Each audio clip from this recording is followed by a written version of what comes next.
Auzubillahi minash-shaytanir rajim. Bismillahir-rahmanir-rahim. An bɛ tanga ɲini Ala fɛ k'an kisi ka bɔ sitanɛ danganen tɔɔrɔ ma, sitanɛ mun nana ka mɔgɔ fili. An b'a fɔ Ala ye ko nin y'an ka kɛnɛ sigili fo min ye kɛnɛ mun tɔgɔ ye ko Grand Débat. Grand Débat ye jɛmukan ye mun las'aw ma balimakɛ an'a denkɛ fɛ Sani Kulubali ni dɔ k'a ma Sani Info, ka mɔgɔ hakili jigin k'a fɔ jɛmukan min las'aw ma tarata o tarata ale ni fo min ye alamisa ale ni sibiri jɛmukan min las'aw ma. A bɛ lase à partir de 21h ni Ala ka jɛ ye. Don o don an bɛ wele bila mɔgɔ ma, mɔgɔ minnu bɛ yen n'olu lafaamuyalen don jamana ko in na. An bɛna kuma fɛn min kɔni actualité minnu jamana kɔnɔ, an bɛna kuma olu actualité kan. Bi an ka maa welelen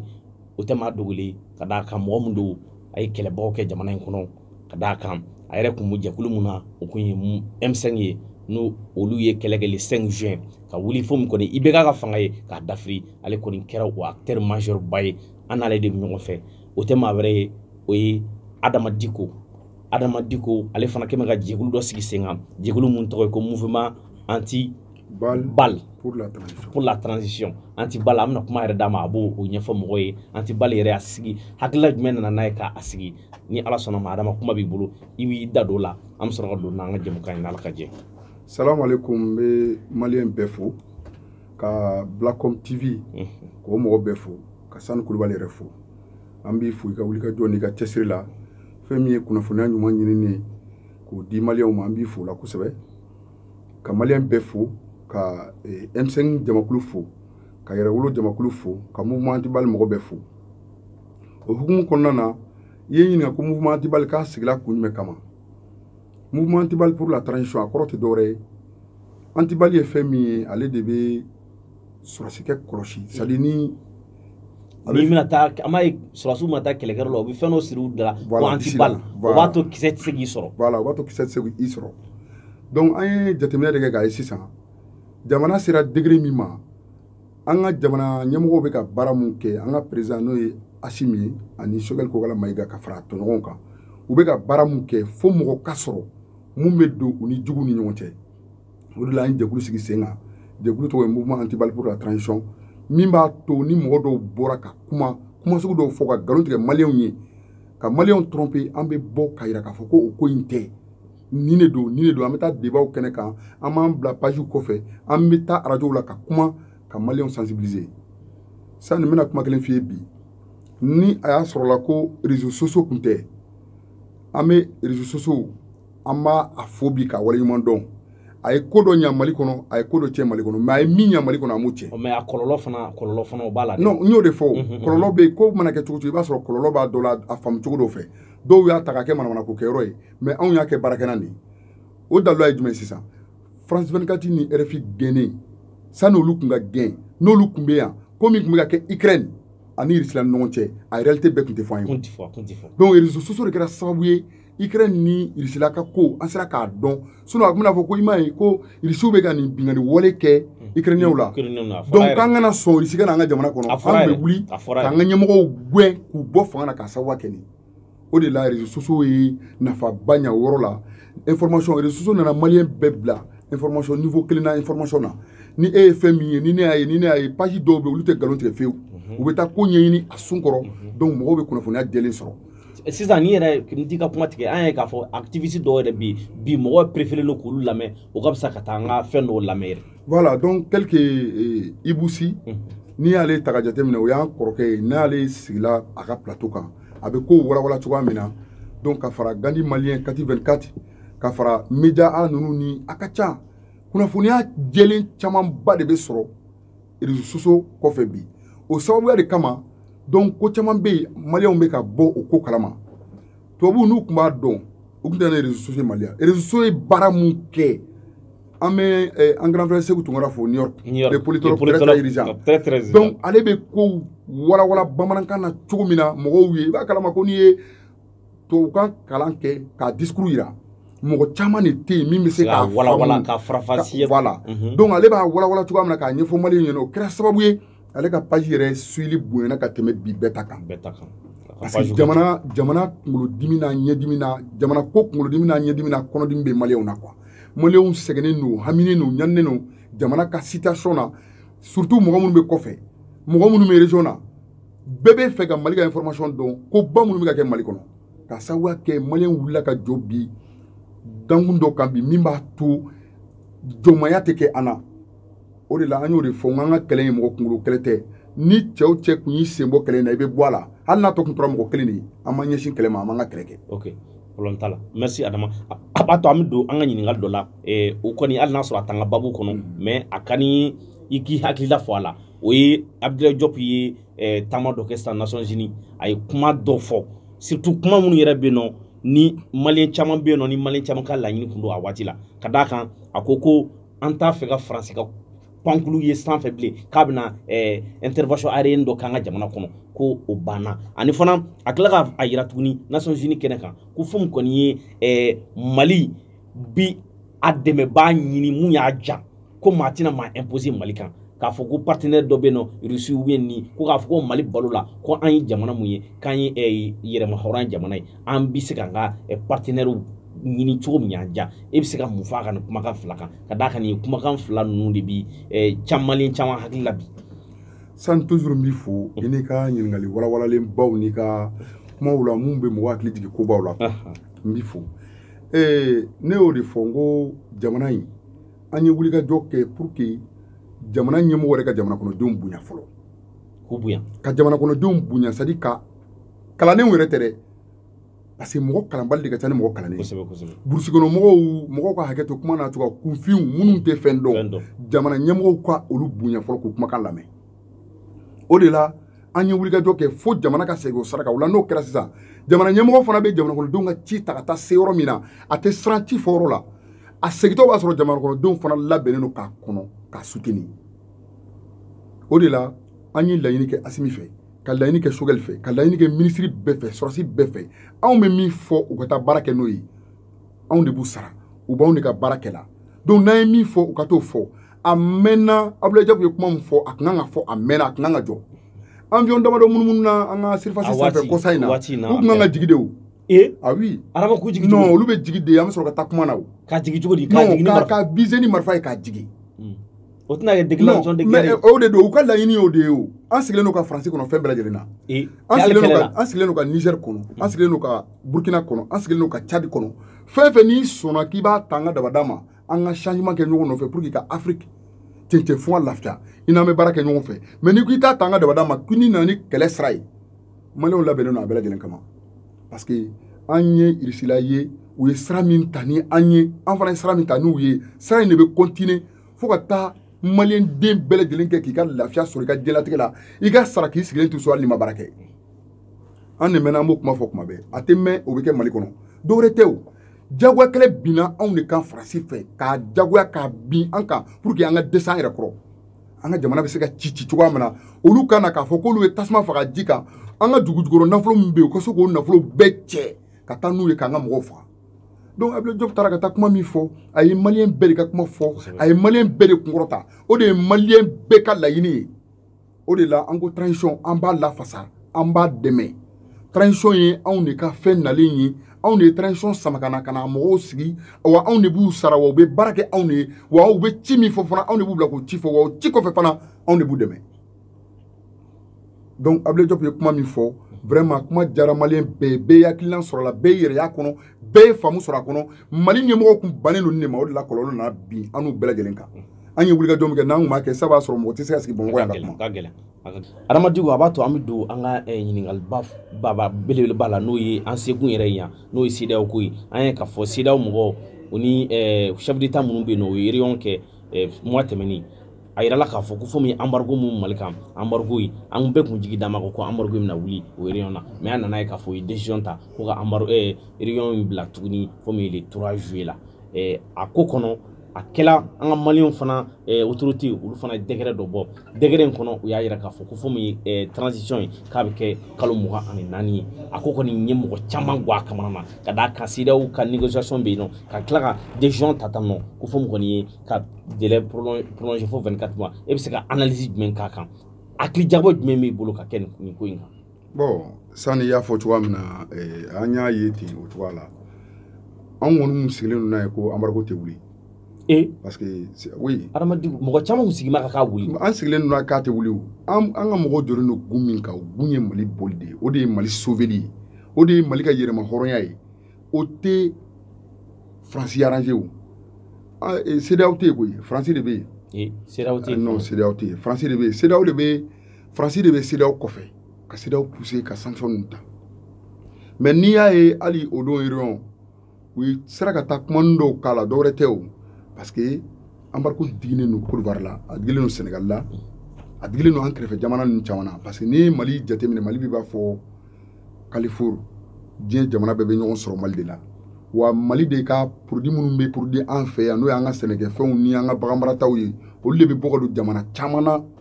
o de la embargo mana kɛ ani jamana wɛrɛ ni ɲɔgɔn cɛ a degun bɛ bonya olu yɛrɛ kan kosɛbɛ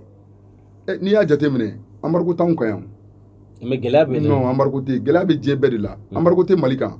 n'i y'a to ne yɛrɛ ma embargo in an b'a to yen mais i sera ka to embargo kɔnɔ kalo 4 kalo 5 ka kɛlɛkɛminɛnw san ka salariés u ka sara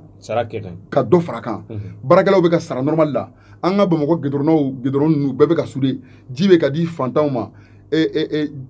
fɛn bɛɛ lajɛlen bɛ ka kɛ jamana kɔnɔ bɛɛ ɲɛ bɛ a la kɛlɛkɛminɛnw bɛ ka san su ni tile mais e bɛna fɔ ko mun embargo kuma de bɛ yen est ce que n'embargo tun tɛ an bɛ nin sɔrɔ an t'a sɔrɔ mɔgɔ caman fana ko yɔrɔ la ko ɲɔni Mali k'a fɔ k'a bɛ decision ta tan ko ka dɔ fara transition kan k'an ŋɔɲɛ ka fɛlɛ bɛɛ de kɛ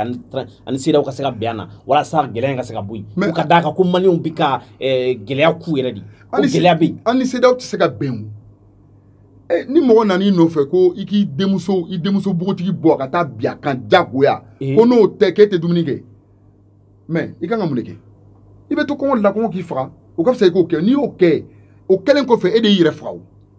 o de bɛ an ni CEDEAO ni ɲɔgɔn cɛ u bɛ laɲini min nɔfɛ ni Assimi sɔnna o laɲini ma bi hali ni Assimi ko ko 5 ans u bɛ embargo wuli ka tila k'an dɛmɛ ni fɛn bɛɛ lajɛlen mais o ye Mali cili solution de ye mais Adama ko gɛlɛya an fɛ ko parce que ko délai de ka jan k'an ka dɔ bɔ délai mais mun bɛ délai jan délai in surunyana o n taara assise de la an bɛɛ de taara ka taa sigi assise kɛnɛ kan parti politique minnu bɛ ka kuma kɛrɛfɛ bi ko olu ma taa n ye dɔw ye kuma na tile 2 na ko olu ma taa mais u ka mɔgɔw bɛɛ tun bɛ yen u t'a kalama ko maliyɛnw tigɛlen n'olu la fo élection nata an bɛna ɲɔgɔn ye o an y'o de f'u ye parti baw b'a kɔnɔ non parti politique bɛɛ y'a yɛrɛ faga o parti baw b'a kɔnɔ parti ba fɛn fɛn ma transition dɛmɛ élection t'i ye Mali kɔnɔ 2024 2025 a tɛ yen n bɛna n'o dalilu ye o bɛɛ ɲɛ yɛlɛla o bɛɛ b'a dɔn an ye san 30 kɛ politique mɔgɔw bolo ko min kɔnɔ ka na ye an ye san 1 kɛ transition bolo ko min kɔnɔ an b'o fila de ta k'o da ɲɔgɔn na o baara min kɛra ni o ɲɛna n'o bɛ maliyɛnw arranger ani ninnu mana sigi u bɛ fɛn mun kɛ an b'a lajɛ ka mun de kɛ sa an bɛ fusere ko de danna an bɛ labɛn na koyi labɛn min bɛ ka kɛ an bɛ ka labɛn kɛ labɛn min bɛ ka kɛ maliyɛnw bɛ décider ka mɔgɔ dɔ de ta mɔgɔ min tɛ nin ancien crocodile ye 91 mɔgɔw minnu ye jamana ci mɔgɔ min tɛ olu ye k'olu de ta k'u bila an ka jamana ɲɛ Adama Jɛma kulo b'i la dɛ ka dɔ ta k'aw choisir o kɛra k'o kɛ candidat ye mais o de bɛ kɛ Assimi tun bɛ sira min kan o tigi b'o sira kelen ta Choguel tun bɛ sira min kan o tigi b'o sira kelen ta an tɛna don détail ba kɔnɔ est ce que a bɛna bɛn o kelen o la non an bɛ bɛn o kan wagati dɔ sera an bɛɛ bɛnna ɲɔgɔn kan i bɛ ka gɛn o intérêt ɲini de nana ka na hali n'a sɔrɔ mɔgɔ dɔw tun bɛ hakilina tun tɛ intérêt ɲini de nana ka na dɔw jɛngɛ kɛrɛfɛ o wa o kelen fana kama bi i ɲɛ bɛ yɛrɛwolo kelen min na i ɲɛ bɛ M5 kelen min na i ɲɛ bɛ CDM kelen min na i ɲɛ bɛ kulu fɛn fɛn la bi min bɛ ka transition dɛmɛ n'an kuntilenna de ye kelen ka transition dɛmɛ pourquoi pas an kuntilenna tɛ se ka kɛ kelen tuguni ka fara ɲɔgɔn kan ka candidat bɔ k'o candidat soutenir bɛɛ bɛ tugu an kɔ bi bɔ kare kɔnɔ i ka yala yala nkalontigɛlaw de bɛ ka bɔ ka nkalon tigɛ ko kɔngɔ bɛ maliyɛnw na minɔgɔ bɛ maliyɛnw na a bɛɛ nkalon u bɛɛ bɛ taa ɲini de la ne de y'a kuma f'i ye parce que olu bɛ fɛ an ka marché ni sira min ye ni Faransi tora yan ko camanba de bɛ olu bɛ da kɛnɛ kan sanu bɔyɔrɔ dɔw dilen don yuruguyurugu kɔnɔna na an ka nafoloma yɔrɔ camanba de talen don k'a di Faransi ma yuruguyurugu caman kɔnɔna na donc olu bɛ k'o ko de ɲɛɲini puis ni an ye Faransi to yan bi caman ka kasoladon caman ka bolili o bɛ bali o de la u bɛ ka ko sugu bɛɛ kɛ ka wulikajɔ sugu bɛɛ kɛ ka pan ko i ye jɛgɛ bila tulukalama na mais Adama gɛlɛyaw bɛ yen ka d'a kan bi na ni ko hali ni bɛ taa sugu la k'i bɛ tulu san i b'a ye k'a fɔ tulu da ka gɛlɛn siman yɛrɛ o kuma tɛ se ka fɔ mais o ye diyagoya a dabɔra o de kama o olu ye siman min an ka siman 100 sara la i b'a sɔrɔ 50 bɛ bɔ Sénégal u y'a dabɔ o de kama k'o bloquer mais diyagoya ye sojɔ ye nin wagati la diyagoya tɛ sojɔ ye n'i y'a mɛn i bɛ sojɔ i kɔnɔbara de falen don e fɛ ka sojɔ to yen non sojɔ bɛ to yen ni siman mɔgɔ baden de bɛ u ka chantier suspend ko caman bilalen don ka sababu kɛ gɛlɛya ye n bɛna kuma dɔ f'i ye bi i ka danna i ka tigɛ na ala kosɔn i ka micro ta i ka taa ministère la ko ministère ko do bi olu ɲininkali tɛ kɛ ministère miniji yɛrɛ tɛ ministère kɔnɔ bi miniji tɛ yen bilayi talayi min kale ala la miniji tɛ yen mɔgɔw bɛ miji min na dumuni tɛ yen bi c'est pas parce que dumuni tɛ se ka taa o a yera dumuni min tun bɛ taa IBK tile la n'a dumuni tagako kelen o tagako kelen bɛ bɛn miliyari ma ani zon ta min bɛ fara kan u y'o de bɔ yen pewu ala an b'a ye nɔnɔmugu ninnu ni kafe ninnu n'a tɛ yen kafe tɛ ka sɔrɔ yen tuguni sa n terikɛ n k'i ka taa département ninnu dɔ lajɛ kafe tɛ yen nɔnɔ tɛ yen ji tɛ yen an bɛɛ bɛ taa robinet ji de dayɛlɛ hali n'i taara i mago la i bɛ robinet ji de dayɛlɛ k'o ji gansan min e fɛ o ye terrain de vie mais terrain de vie de éredi la o éredi la mais éredi la premier ministre y'a jira k'a fɔ ko miliyari 100 ani dɔɔni de sɔrɔ miliyari 70 dira sɔrɔsiw ma ni ɲɛdimi tɛ o kɔnɔdimi tɛ o ɲɛdimi de don o ka taa ka taa lajɛ mais n'i ye mɔgɔ dɔw sigilen bi vie chère vie bɛ nɔgɔya cogo jumɛn k'a sɔrɔ Ukraine ni Russie la bɛ ɲɔgɔn na Ukraine Russie ma datugu Europe bɛɛ ɲɛ wa a bɛ cogo di bi Amérique bɛ cogo di bi France yɛrɛ pétrole ko bɛ cogo di bi mais France essence litre kelen bɛ prix min na an ka essence kɛra 160 170 de hali n'an ka essence kɛra 300 ye a bɛ maliyɛnw arranger don nataw la a bɛ jigin an ye salon bɛɛ kɛ an bɛ essence 100 120 110 donc ni gɛlɛya dɔ nana ka na dɔ fara ko dɔ kan voilà ka na gɛlɛya dɔ fara gɛlɛya dɔ kan ne hakili la hɔrɔnya ni danbe fɔra nin yɔrɔ de la an ka si kɔngɔ na ka fɛn dɔ ku o ka fisa an ka fɛn dɔ minɛ k'an yɛrɛ mago sa an b'o kun de kan adama mɔgɔ caman bɛ ɲɛmaw yɛrɛ jalaki ko parce que ko population bɛ ka sacrifice kɛ k'o fɔ min ɲɛma ninnu ye k'u fana tɛ ka sacrifice ɲɛma min bɛ ka sacrifice e ye cortège ba tɛmɛtɔla ye fan jumɛn de fɛ Bamakɔ dugu kɔnɔna na a lajɛ kɛ e ye cortège ba Asimi yɛrɛ bɛ mobili min kɔnɔ o tɛ exemple yɛrɛ dan ye wa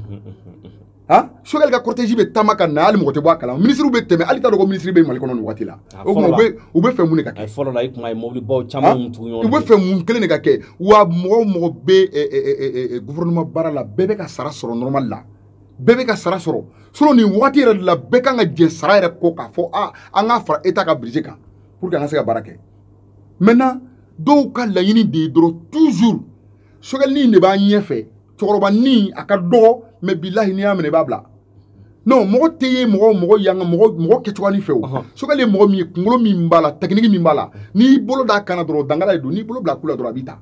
o la an bɛ ɲininkali k'i la mɔgɔ caman bɛ yen nɔ olu b'a la k'a fɔ ko fɔ min ye premier ministre ye ko gɛlɛya fɛn fɛn b'an kan bi ko premier ministre don surtout ani CEDEAO ka kɛlɛ ko ka nin premier ministre bɔ yen nɔ ko ka nin premier ministre wɛrɛ mun bɛ se ka mɔgɔw fara ɲɔgɔn kan mun bɛ se ka kɛ premier ministre ye ka kɛ mɔgɔw kala ɲɔgɔn na ko ka nin bɔ yen e bɛ se ka mun fɔ mais ne ɲɛ t'o premier ministre min bɛ na Mali kɔnɔ nin waati la n bɛ se ka mɔgɔ kala ɲɔgɔn na ka tɛmɛ Choguel kan parce que a ye kumakan porokotolen dɔw fɔ waati dɔ la mɔgɔ minnu bɛ yen nɔ n'olu ma sɔn ka taa hali fɛn assise kɛnɛ kan a y'olu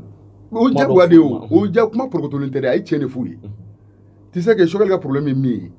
Choguel bɛ kuma de ɲɛfɔ adamaden ye i k'a faamu i ka sɔn ka segin o de ma mɔgɔ si tɛ Mali in kɔnɔ min ma dɔ kɛ o a mɔgɔ tɛ yen mais n'i y'a ye bi ale yɛrɛ ye waati jan kɛ jamana ɲɛmɔgɔya fɛnw caman na ka na a ye bi ale seginna région ma o de la ne bɛ segin o kuma kan n ko maliyɛnw ye cikan min di a ma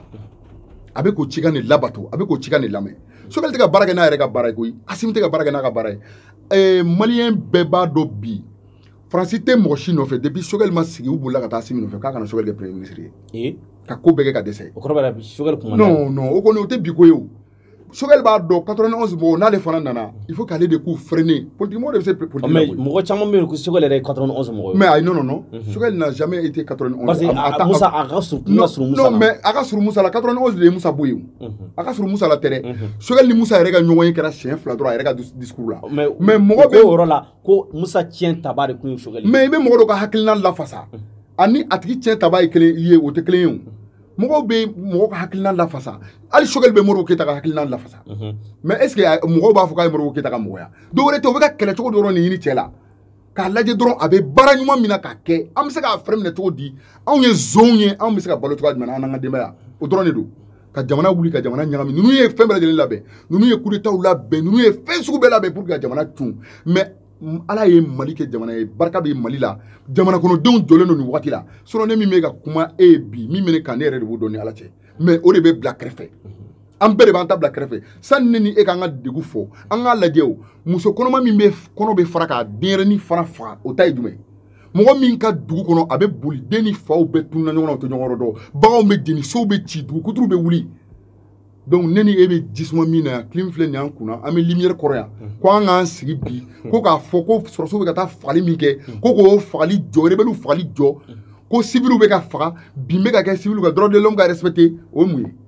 Mali ɲɛmɔgɔ yɛrɛ kan ka ko dɔ jateminɛ nin wagati in na o bɔra ka degré min bon ni cɛw cɛ ko i tɛ tugu a kɔ u k'a tigi minɛ k'a bila kaso la an y'o kuma fɔ a mɛnna Adama n'o de don mɔgɔ caman dun bɛ ka bɔ ka kuma fɛ non an y'o de fɔ a mɛnna n ko i bɛ ko dɔ ye Mali la i t'a ye diɲɛ yɔrɔ si i bɛ ko dɔ ye Mali de kɔnɔ i t'a ye diɲɛ yɔrɔ si n bɛna min f'i ye Uranda wagati dɔ kɛra Uranda tellement mɔgɔw dimina mɔgɔw wulila ka ko sugu dɔw kɛ min b'a to jamana bɛ se ka sira kelen sɔrɔ parce que kow bɛ se degré dɔ ma mɔgɔ si t'i fadu ye dɔ bɛ ka na tasuma don a la k'i ka sigi k'a tigi lajɛ kɛcogo t'o la o ni n'a sɔrɔ ni Mali tɛ e ka jateminɛ ninnu bɛ ka min kɛ Irisila mɔgɔ bɛ sɔrɔ min bɛ taa ni ɲɔgɔnna fɔ k'i bɛ kuma dɔ fɔ Poutine ma i bɛ se yan i ka hakilina n'a ta kana kɛ kelen mais bɛɛ jamana kɔnɔden fanba bɛɛ yɛrɛ k'a fɔ ko Sogɛli Nasimi bɛ baara min na k'an ka taa o baara e fɛ san nɔ ɲɛ ni waati ni farankɛ waati mais ka fara ni min an tɛ mɔgɔ jago i ka fara kan koyi ala billahi an t'o kɛ parce que assise de tun bɛ se k'an bɛɛ fara ɲɔgɔn kan weleliw de kɛra Sogɛli de y'a ka forokiya jɛman don n y'a sɔrɔ yɛrɛ ko forokiya jɛman donbaga ka yala ka tugu bɛɛ kɔ ka taa ministre kɔrɔ bɛɛ fɛ yen ka taa ɲɛmɔgɔ bɛɛ fɛ yen ka taa don bɛɛ kan k'a fɔ a ye n'an ka fara ɲɔgɔn kan o y'o min fɔ o kuma na u m'a fɔ k'a bɛ selimafo de la u m'o kuma fɔ olu bɛna mun fara ɲɔgɔn kan ko kuma kelen de fɔ tuguni u tɛ dɔwɛrɛ nɔfɛ koyi u b'u ka intérêt personnel de nɔfɛ o don ɲɛ bɛ Kassim Tapo sigilen na a bɛ k'a fɔ ko constitution ko ATT ko k'a b'a falen a ma se IBK ko k'a b'a falen a ma se ko transition de nana fɔ k'a bɛ constitution falen surtout k'olu ye mɔgɔ minnu taara jamanadenw fɛ ko kan ka kɛ Mali la nin waati in na transition de ye Faransi gɛn ale Kassim Tapo ɲinɛnen don a kɔ transition de ye Faransi gɛn k'a dagajugu bɔ an da la transition de ye armement san ale bɛ yen a san joli ye ɲinan ye ale delila ka mun de kɛ Mali an ka élection min tarakila 92 a ko kɛra kɛcogo min na Seni ko Bajili bɔra k'a fɔ ale bɔra ka ni argument jumɛn ko nin kuma fɔra ko tiɲɛ tɛ o ma kɛ tile kelen donc u ka jɔ an ka fiɲɛ sama quoi olu bɛ yɔrɔ min na ko bi an y'o de fɔ ko ninnu da kan ka bɔ jamana ko la parce que u ye fɛn min kɛ Mali la ni Mali tɛ n'i y'a kɛ diɲɛ yɔrɔ o yɔrɔ ye i bɛ soulèvement kelen o kelen kɛ i bɛ nin bɛɛ minɛ k'a datugu non n'i ma ninnu minɛ i bɛ se ka baara kɛ cogo jumɛn n'i ma Tapo ninnu minɛ e bɛ baara kɛ cogo di i tɛ se ka baara kɛ o n'i y'a ye an ka ko bɛ taa ka munumunu an ka ko bɛ taa ka munumunu ala yɛrɛ de ye den barikamaw jɔ an ɲɛ ma sinon sisan b'a sɔrɔ n'o ye fanga bi o mɔgɔ o mɔgɔ wulila k'a bi jamana cun i dun b'a dɔn a y'a si bɛɛ kɛ jamana jɔli la a kan ka jamana ka intérêt min lafasa a ma si lafasa e bɛ mun de kɛ i bɛ fɔlɔ sɔrɔsika e bɛ fɔlɔ ka ninnu bɛɛ de fara ɲɔgɔn kan ne y'a kuma fɔ a mɛnna mɔgɔw y'a kuma kɛ fatɔkan ye n ko jamana in tɛ se ka jɔ a y'a ye échec min ta o échec kelen de tun bɛ ka na mais ala ye Assimi kɛ mɔgɔ ye conseil ɲɛnamaw b'a bolo ani premier ministre bɛ ka baara kɛ a bɛ k'a lamɛn ne ni e sigilen filɛ nin an bɛ image min bilala ta sisan Assimi b'a lamɛn a b'a ka tɔmɔta to a la o de la Assimi bɛ maliyɛn bɛɛ lamɛn n'i ye Akarataga jateminɛ bilahi n'Assimi sen kun tunna Gana a ka Akarataga min n'an wulila réseau sanfɛ k'a bila non n'a sen kun tunna dɔrɔn o tun ye Assimi ko bannen pewu cogo di cayara ma maliyɛn bɛɛ sigilen n'o kan o kun mun k'a la mais Faransi n ko Assimi ye occidentaux malo de ye européens ye jamana fitinin de yan Assimi y'u malo Mali y'u lebu k'u yira diɲɛ na wa Afrique bɛɛ wulilen de filɛ nin ye Europe tɛ lafiya sɔrɔ Afrique kɔnɔ tuguni donc n'a fɔra ko mɔgɔ kelen wala mɔgɔ fila de ye o bɛ jamana kelen u t'a préféré k'o jamana détruire yan o de la u nana fasoden juguw nɔfɛ ka na fara olu kan k'o sira dɔ yira olu la min b'a to u bɛ se ka jamana cun cogoya min na olu ka intérêt bɛ sɔrɔ o de la u bɛ bɔ premier ministre y'a kɛ tan Assimi ye degré ta a ma fɛn fɔ an ye décision kan ka kɛ tan a kan ka kɛ tan e tun b'a kɔnɔ mɔgɔ minnu fɛn fɛn bɛ k'o fɔ bɛɛ tun bɛ fanga kɔnɔ mun ye IBK bi Tapo bɛ k'a fɔ ko an bɛ ka taa violence sira kan n ko an bɛ M5 kɛlɛ la waati min na ale kɛra ministre de la justice ye pour que a k'anw minɛ ka don kaso la a waati f'a ye mɔgɔ minɛ ka don kaso la a ma kɛ o de kama u ma mobili boli Karim n'a ka mɔgɔw ma mobili boli ka yɛlɛ adamaden dɔw kan k'u galaka kari o y'a sɔrɔ OMT kelen-kelen bɛ yen ka OMT minɛ ka taa don kaso la o ma kɛ yan mais est ce que bi an y'o ɲɔgɔnna kɛ yan don o don chroniqueurs ni journalistes tɛ sigi k'u da sago fɔ Mali ma ka Mali lebu ka fɛn sugu bɛɛ mɔgɔ ser'u ma wa o de la an bɛ to k'a fɔ Assimi ɲɛnɛ jɔ décision ba dɔw bɛ yen ni k'i b'a k'i ka jamana kɔnɔ i fana bɛ jɔ cogo dɔw de la o jɔ cogo tɛ dɔwɛrɛ ye min b'a to kɔlɔlɔ min bɛ se i ka jamana ma kɔlɔlɔ min bɛ se e yɛrɛ ma Assimi ɲinina a ka ca siɲɛ caman ye dɛ Assimi ɲinina a ka ca siɲɛ caman ye Sogɛli b'o cogoya kelen na dɔwɛrɛ tɛ ninnu kɛlen don ka ɲɔgɔn faamu baara la cogoya min na i jɔ an ka dɔ bin ka bɔ a la n'an ye dɔ bin an ka laɲini ye min an bɛ se k'o sɔrɔ. Adama e fɛ an ka to CEDEAO la ou bien an ka bɔ a la de. mais CEDEAO an tɛ CEDEAO la o Mali yɛrɛ tɛ CEDEAO la yɛrɛ n'an bɛ CEDEAO la CEDEAO ye décision min ta CEDEAO ka texte si kɔnɔ a fɔra ko embargo t'a kɔnɔ CEDEAO ye décision min ta a t'a ta o Mali de ye CEDEAO créé ka CEDEAO dilan k'a woro k'a bila diɲɛ na Mali de y'o kɛ Mali de b'a yira CEDEAO la fana ne den de y'i ye komi danga wulili ko i bɛ fɛ k'i fa lebu n b'i gɛn i bɛ bɔ n ka du kɔnɔ fɔlɔ n'i taara hakili ɲuman sɔrɔ n'i segila ka na an bɛ bɛn a la Mali ni CEDEAO kan ka kɛ ten Mali kan ka bɔ CEDEAO la pewu pewu pewu ni Mali bɔra CEDEAO la ko caman bɛ yen olu bɛ jɔ n'i y'a min b'a fɔ i b'a embargo kɛ jamana dɔ ni ɲɔgɔn cɛ a b'i ka tɔn de la o Mauritanie tɛ nin a bɛ CEDEAO la Mauritanie t'a la o mais Laginɛ dun o t'a la o n ko mais n ko Sénégalais ka mobile bɛ ka don Laginɛ su ni tile président k'a fɔ u ka président k'a fɔ ko ouais ko embargo de bɛ yen ko ou bien ko u tɛ CEDEAO kɔnɔ ko k'an ka essayer ko k'u an tɛ don u ka jamana kɔnɔ o tɛ se ka kɛ o donc Mali kan ka bɔ CEDEAO la pewu de Mali ye 24 mois min ta n bɛna i hakili lajigi kɛ k'a fɔ ko le 25 le 24 plutôt an bɛna bɔli dɔ labɛn an k'an bɔ boulevard sanfɛ mais an y'a ye o don an tun bɛ réunion na bourse de travail la u taara fɔ an ye ko vraiment ko mɔgɔ dɔw bɛ réunion sugu dɔ la yan u b'a fɛ ka fɛn dɔ kɛ maintenant an minnu bɛ ka jamana dɛmɛ minnu bɛ ka ɲini ka jamana ci an bɛɛ de ka kan maintenant an ka fɛɛrɛ sugu bɛɛ kɛ an ka taa an ka réunion kɛ yɔrɔ la n ko problème t'a la ni aw y'o décision ta o de tun y'an ka laɲini ye fara ɲɔgɔn kan fɛn fɛn bɛ kɛ diɲɛ fan o fan a y'a fɛrɛ minɛ parce que mɔgɔw bɛ fara ɲɔgɔn de kan ka ko dɔ labɛn n'a y'a fɛrɛ minɛ a ka 24 mois in kɔnɔ walahi fanga laban min ɲa mais n'an ma fɛrɛ minɛ mɔgɔw bɛ a ɲini ka fara ɲɔgɔn kan o de la an kɛlen don ka maliyɛn bɛɛ wele an ka ɲɔgɔn sɔrɔ CCB la le 24 donc an ka ɲɔgɔn sɔrɔ CCB la an ka taa u ye décision min ta k'a fɔ ko 24 mois an ka t'u dɛmɛ k'u soutenir o kan o ka dɔn k'a fɔ ko peuple malien an hakilina de y'o ye ka tila ka yira k'a fɔ mois c'est CEDEAO tɔn fɛn fɛn bɛ yen MINUSMA an k'an sen bɔ nin ko bɛɛ lajɛlen na yɔrɔ MINUSMA ko kɔni o banna parce que kuma min fɔra ni Faransi sɔn ni MINUSMA ɲɛmɔgɔw sɔnna k'a fɔ ko Faransi de bɛna nunjuru minɛ an dun ye Faransi gɛn MINUSMA bɛ taa n'u sɔnna k'a nunjuru bɛ to anw yɛrɛ de bolo MINUSMA bɛ to an ka jamana kɔnɔ. Ok Adama kumakan laban ani folikan laban min b'i bolo an bɛ sɔrɔ ka jɛmukan kuncɛ sabula an ka waati dilen ma a dafa la kosɛbɛ. Ok kumakan laban ye min ye n b'a ɲini maliyɛn bɛɛ fɛ bɛɛ ka na an ka fara ɲɔgɔn kan mais bɛɛ ni bɛɛ tɛ se ka fara ɲɔgɔn kan mɔgɔ min bɛ ka ɲini ka du ci ani mɔgɔ min bɛ ka ɲini ka du jɔ olu tɛ se ka kɛ cogoya kelen ye an b'a ɲini maliyɛndenw fɛ minnu hakilina ye kelen kunkilenna ye kelen ko transition laban ka ɲa u kana an ka fara ɲɔgɔn kan wa ka tila k'a f'u ye k'a daminɛ Mali région fan bɛɛ fɛ k'a daminɛ Mali capitale la Mali région bɛɛ Kayi fo Kidali mɔgɔ o mɔgɔ e ma transition dɛmɛ ni campagne sera an kɔni b'an ka diɲɛlatigɛ bila ka don wula kɔnɔna de la sa e bɛ taa campagne kɛ yɔrɔ o yɔrɔ an bɛ bɔ an bɛ t'o mɔgɔ kelenw fara ɲɔgɔn kan i bɛ min ɲagami min ye an b'o ɲɛnabɔ k'a yir'u la o kana voter ye an bɛna an ka ci bila o baara de kama ni Bugunigaw ka hakɛ to a ka kɛ Buguni examen ye parce que u ko bi an ta tɛ ɲa parce que an y'olu bɔ yen an dun bɛ ka baara min kɛ bi a baara bɛ ka ɲa donc an fana b'a fɔ élection fana na 0% bila u b'a sɔrɔ 0% olu ka sɔrɔta bɛ kɛ 0% a fɔ n y'a f'i ye an bɛ ka labɛn kɛ o an bɛ ka labɛn kɛ donc o hukumu kɔnɔna na n bɛ sani n b'i fo foli belebele ye ta ye ka Blackcom TV ɲɛmɔgɔ fo ka baarakɛla bɛɛ lajɛlen fo k'a fɔ maliyɛnw ɲɛna vraiment u ka fɛɛrɛ sugu bɛɛ kɛ ni événement ni fɛnw bɛ yen u ka Sani Kulubali contacter vraiment relation ni danaya ni ko mun b'a la ni wulikajɔ ni cɛsiri min b'a la jamana ko la donc o hukumu kɔnɔna na n'a ye wele bila mɔgɔ ma bɛɛ ka se ka na an ka se ka émission ɲɛnamaw kɛ ka kuma ɲɛnamaw fɔ ka se ka jamana ka basigi ɲini yanni n ka bɔ kuma na mouvement anti-balle pour la transition a lancement an bɛna kɛ le 25 samedi ni mois in na an bɛna lancement kɛ kumaba minnu b'an bolo k'o fɔ an y'a ɲini yɛrɛ fɛ i ka se a kɛnɛ kan a bɛ kɛ ɲamana ATBU kɔnɔ rond-point kɛrɛfɛ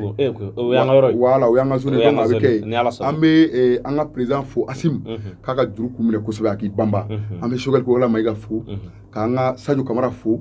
ka Maliki Diaw fo ka Wage fo ka Modibo Kone fo yɔrɔ ale yɛrɛ kumakan tɛ mɛ ale sigilen dɔrɔn ka ko de jateminɛ a bɛ ka bɛɛ ka téléphone cikan e ne bɛ kuma o kuma na n ka cɛ a sigilen b'a ka don la non a tulo b'a bɛɛ la an ta ye jamanajɔ bɛ an ta tɛ jamanajɔ ye a tulo b'a la o de la an ko n ko wagati dɔɔni min na sisan sécurité bɛna bɔ ni information ye k'u da kɛnɛ kan cɛ o cɛ bɛ pangamuruti la i yera ko min na i filɛ nin ye i ma kun ou bien jamana kɔnɔdenw ka bɔ. An ka bi maa welelen o kun ye Adama Diko ale bɛ jɛkulu mun na o ye anti-balle ale o ɲɛmaaba ye k'a fɔ mɔgɔ ye ko jɛmukan u ka partager de bɛ kɛ sababu ye mɔgɔ caman wɛrɛ bɛ yen k'olu bɔ kunpan na ka d'a kan bi jɛmukan ye a nafa bonyana a bɔra ka kuma minnu fɔ kuma sabatilenw kun don an b'a fɔ mɔgɔ ye ni Ala sɔnna an bɛ ɲɔgɔn sɔrɔ ni kɛnɛ wɛrɛ kan an b'a fɔ salamu aleykum wa rahmatulahi ta'ala wa barakatuhu.